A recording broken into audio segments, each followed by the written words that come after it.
नमस्कार. मी डॉक्टर सरवदे. आजच्या लेक्चरमध्ये तुम्हा सर्वांचं पुन्हा एकदा हार्दिक स्वागत करतो. मित्रांनो, आपण पेपर नंबर 6 मधील ज्या 2 कलाकृती आहेत त्या 2 कलाकृतींचा अभ्यास करत आहोत. एक कलाकृती आपण संपवलेली आहे, ज्या कलाकृतीचं नाव होतं भिन्न कादंबरी. आता आपण दृश्य नसलेल्या दृश्यात हा कविता संग्रह आहे आणि या कविता संग्रहाचा अभ्यास आपण करीत आहोत. तेव्हा मित्रांनो, यापूर्वीच्या लेक्चरमध्ये आपण दृश्य नसलेल्या दृश्यात या कविता संग्रहाचं स्वरूप पाहिलं. या कविता संग्रहाचा जो कवी आहे, कवी दिनकर मनवर यांचा आपण सविस्तर परिचय पाहिला.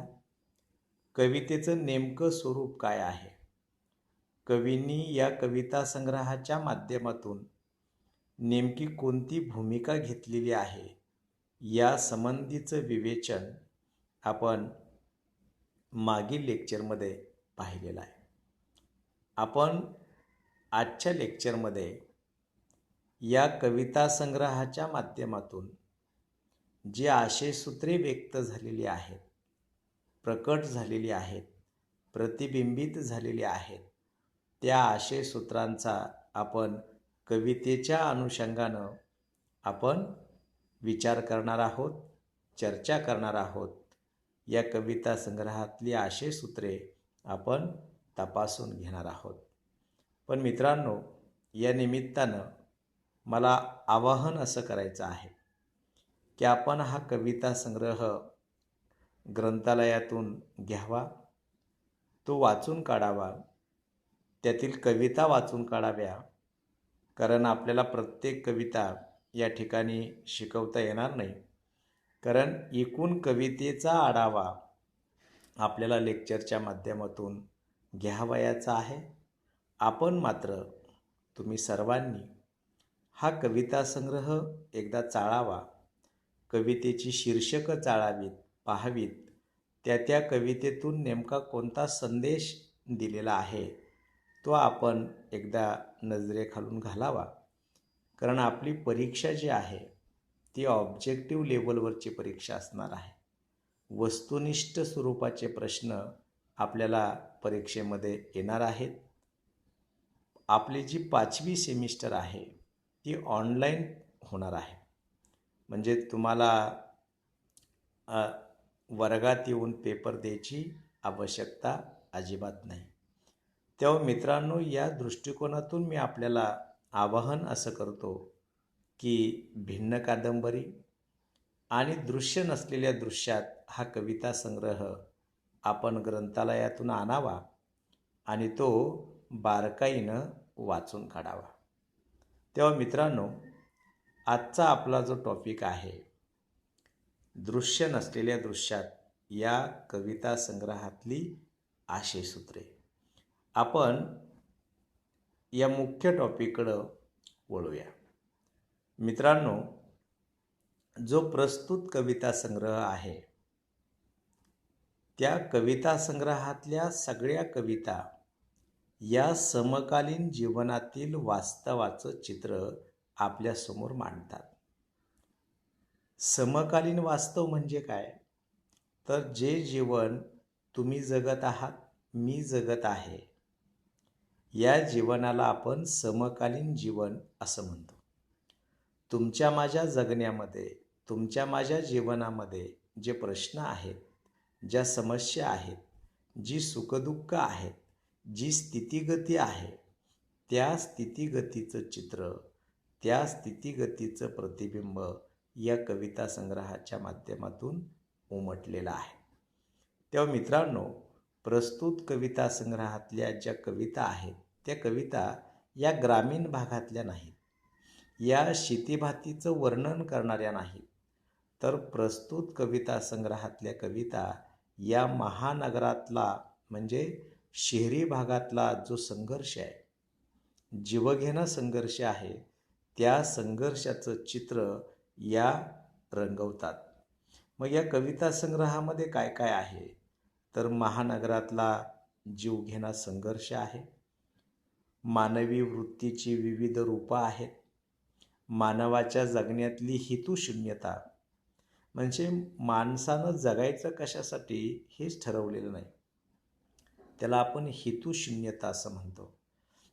म्हणजे मी जीवन जगत असेल तर माझ्या जगण्याचा काहीतरी हेतू असला पाहिजे, माझ्या जगण्याचं काहीतरी उद्दिष्ट असलं पाहिजे, आणि म्हणून त्याला आपण जीवनाचा हेतू म्हणतो. पण आजच्या समकालीन जीवनामध्ये आपल्याला मानवी जीवनातली हेतुशून्यता लक्षात येते. त्यानंतर विसंवादाचं दर्शन. माणसं मोबाईलवर खूप बोलतात, पण माणसं जेव्हा समोरासमोर येतात तेव्हा ती बोलतच नाहीत किंवा ती कमी बोलतात. म्हणजे माणसामाणसातला विसंवाद, म्हणजे संवादाची साधनं वाढली, संवादाची माध्यमं वाढली, पण संवाद मात्र कमी झाला. त्यानंतर मानवी अस्तित्वाचं विस्मरण, म्हणजे मी जिवंत आहे, मला अस्तित्व आहे, याचंच विस्मरण आज माणसाला होऊ लागलेलं आहे. याचं दर्शन आपल्याला या कविता संग्रहात पाहायला मिळतं. त्यानंतर मानवाची स्वार्थी वृत्ती, म्हणजे मला म्हणून किती पाहिजे, मानवाची स्वार्थी वृत्ती इतकी वाढलेली आहे, मला पाहिजे, मला पाहिजे, मला पाहिजे. म्हणजे ही जी स्वार्थी वृत्ती आहे ती प्रचंड आहे आजच्या समकालीन जीवनामध्ये. तर हे चित्र आपल्याला या कविता संग्रहामध्ये पाहायला मिळतं. एवढं सगळं असूनसुद्धा, म्हणजे महानगरामध्ये, शहरामध्ये कशाची उणीव आहे, कशाचीच उणीव नसते, तरीसुद्धा आपल्याला महानगरामध्ये, शहरामध्ये अपूर्णतेचं दर्शन घडतं. कारण ह्या सगळ्या गोष्टी ज्या आता मी सांगितल्या त्या सगळ्या कमीच आहेत माणसामध्ये. म्हणजे जगण्यातली हेतुशून्यता आहे, विसंवादाचं दर्शन घडतं.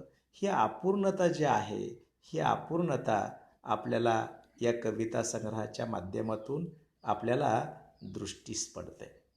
तेव्हा मित्रांनो, आपण या कविता संग्रहातली जे अनेक आशयसूत्रे आहेत ते आपण क्रमशः पाहूया आणि त्याच्या अनुषंगानं चर्चा करूया.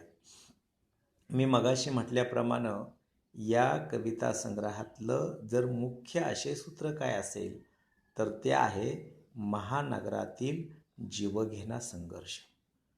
मित्रांनो, हा जीवघेणा संघर्ष कुणाकुणाच्या वाट्याला येतो, कुणाकुणाच्या पदरी पडतो, याची चर्चा आपण कवितांच्या माध्यमातून करूया. कवी दिनकर यांच्या या कविता संग्रहामध्ये काही अशा कविता आहेत की ज्या कवितामध्ये आपल्याला जीवघेणा संघर्ष पाहायला मिळतो. उदाहरणार्थ त्यांची व्याकरण नावाची एक कविता आहे. त्यानंतर माझ्या आत पडून आहे एक कागद नावाची एक कविता आहे. त्यानंतर परतण्यासाठी एकही बस नाही आहे ही एक कविता आहे. त्यानंतर भुकेला दिसला असता पर्याय तर, बघा, भुकेला दिसला असता पर्याय तर, या त्यांच्या कवितामधून आपल्याला महानगरातलं भेदक वास्तव आपल्या नजरेसमोर येतं. म्हणजे कोणकोणत्या कवितेतून? एक, व्याकरण नावाची कविता आहे. 2, माझ्या आत पडून आहे एक कागद. तिसरी कविता आहे भुकेला दिसला असता पर्याय तर, माझ्या आत पडून आहे एक कागद. कवितेची शीर्षकं बघा कशी आहेत. तेव्हा या कवितेमधून आपल्याला जीवघेणा संघर्ष पाहायला मिळतो. महानगरामध्ये, शहरामध्ये भय किंवा भीती हा माणसाच्या जीवनाचा एक दुखरा अंश असतो. म्हणजे शहरामध्ये कधी काय होईल काय सांगता येत नाही. आता मुंबईसारखं शहर पहा, तर या शहरामध्ये अनेक वेळेला बॉम्बस्फोट झालेले आहेत किंवा अनेक घटना दिवसेंदिवस घडत आहेत. म्हणजे भय हा महानगरीय जीवनाचा एक दुखरा अंश असतो. म्हणजे शहरामध्ये जगत असताना, महानगरामध्ये जीवन व्यतीत करत असताना माणसाच्या मनामध्ये, माणसाच्या अंतःकरणामध्ये भय सोबत घेऊनच जगावं लागतं. आता या शहरामध्ये मूळची लोक कमी असतात आणि बाहेरून आलेली जास्त असतात. आपल्या उरणचं उदाहरण घेतलं तर आपल्या लक्षात येईल की बिहार असेल, पश्चिम बंगाल असेल, ओरिसा असेल, आंध्र असेल, या भागातून अनेक लोक इथं जगण्यासाठी, आपल्या उदरनिर्वाहासाठी आलेले आहेत. आज आपल्या उरणची भाजी मंडईमध्ये 75% लोक हे भाजी विकणारे भैया आहेत. म्हणून यावरून तुमच्या असं लक्षात आलं येईल की अनेक जण आपली मुळं तोडून, म्हणजे आपली गावं सोडून शहराच्या कुशीमध्ये विसावा घ्यायला येत असतात. आणि ही सगळी बाहेरून आलेली जी माणसं आहेत, जी शहरात जगायला आलेली आहेत, ती सगळी माणसं एका भीतीच्या छायेखाली, एका भयाच्या छायेखाली हे वावरत असतात. भीती त्यांच्या पोटामध्ये अशी जिवंत असते. आणि मग याच्यामध्ये कोण कोण असतं? याच्यामध्ये मजूर लोक असतात. शहरामध्ये जे लोक राहायला आलेले असतात, किंवा असे लोक असतात की ज्यांना तिथं राहण्यासाठी जागासुद्धा नसते. मग त्यामध्ये मजूर असतात, भिकारी असतात, वेश्या स्त्रिया असतात, वेठबिगार लोक असतात, फिरस्ते असतात. असा कितीतरी मोठा समूह या शहराच्या कुशीमध्ये जगत असतो. मात्र या सगळ्यावरती एकाचा अंकुश असतो, तो म्हणजे शहरातली सत्ता. ही शहरातली सत्ता वारंवार, बघा, या शहरातली सत्ता वारंवार त्यांना हुसकावून लावत असते. म्हणजे काही लोक रस्त्याच्या कडेला काही विकत असतात, तर काही पोलीस त्यांना उठवून लावतात. म्हणजे जगण्यासाठी हा त्यांचा संघर्ष हा सतत सुरू असतो. म्हणजे मग मजूर लोक, भिकारी लोक, वेश्या लोक, वेठबिगार लोक, फिरस्ते लोक, या सगळ्यांना एका भयाखाली, एका भीतीखाली आपलं जीवन जगावं लागतं, किंबहुना जीव मुठीत घेऊन त्यांना दिवस काढावे लागतात. मग अशा लोकांच्या घरावर कधी बुलडोझर फिरतो, कधी रस्त्यावर दुकानं मांडून बसल्यानंतर पोलिसांच्या कारवाईला यांना सामोरं जावं लागतं. म्हणजे महानगरातल्या अशा लोकांच्या वाट्याला छळ येतो, तर कधी त्यांना जीवघेणा संघर्ष करावा लागतो. आणि अशाच एका कवितेमध्ये कवी दिनकर मनवर यांनी हा सगळा जीवन प्रवास, जे बाहेरून आलेले लोक आहेत, जे शहराच्या कुशीमध्ये जगण्यासाठी आलेले लोक आहेत, अशा लोकांच्यावरती एक कविता लिहिलेली आहे. त्या कवितेचं नाव आहे परतण्यासाठी एकही बस नाहीये, या शीर्षकाची. बघा, कवितेचं शीर्षक काय आहे? परतण्यासाठी एकही बस नाहीये. या कवितेतून कवी दिनकर मनवर यांनी शहरातील लोकांचा संघर्ष टिपलेला आहे. ही सगळी कविता या ठिकाणी मी आपल्याला वाचून दाखवू शकत नाही. त्या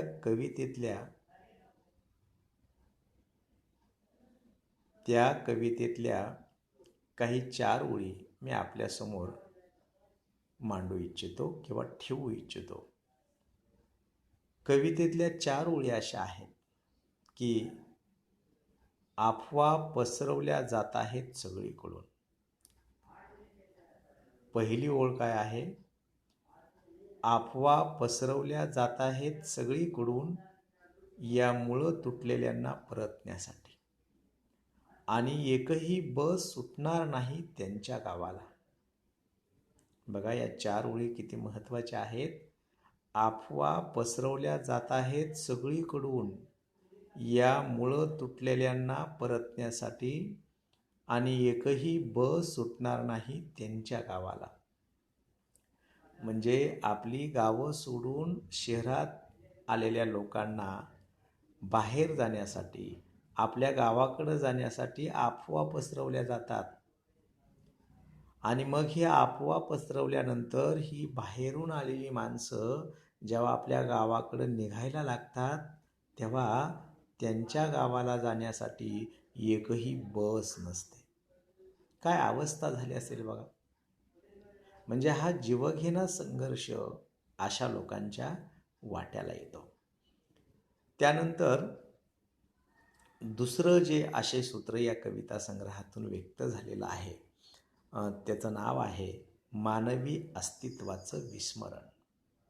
मित्रांनो, खरं तर दिनकर मनवर या निमित्तानं असं म्हणतात की 21वे शतक हे खरं तर विस्मरणाचं शतक आहे.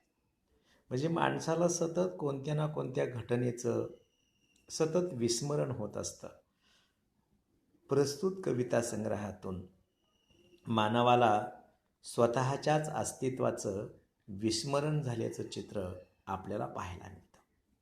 आज मानवामध्ये स्वार्थ वाढलेला आहे, अभिलाषा वाढलेली आहे, द्वेष, असूया वाढलेली आहे. आणि ही मानवातली अभिलाषा पाहिली, स्वार्थ पाहिला की त्यांच्या जगण्यातली हेतुशून्यता आपोआप स्पष्ट होते. त्यामुळं मानवाला स्वतःच्या अस्तित्वाचं विस्मरण झालं आहे की काय, अशी एक शंका आपल्या मनामध्ये उपस्थित होते. कवी दिनकर यांची एक कविता आहे. त्या कवितेचं नाव आहे असं कोणतं गाव असतं. बघा, असं कोणतं गाव असतं म्हटलं तर जमिनीचा तुकडा आहे आयताकृती. यासारख्या कवितांमधून मानवी अस्तित्वाचा प्रश्न आपल्याला निर्माण झाल्याचं पाहायला मिळतं.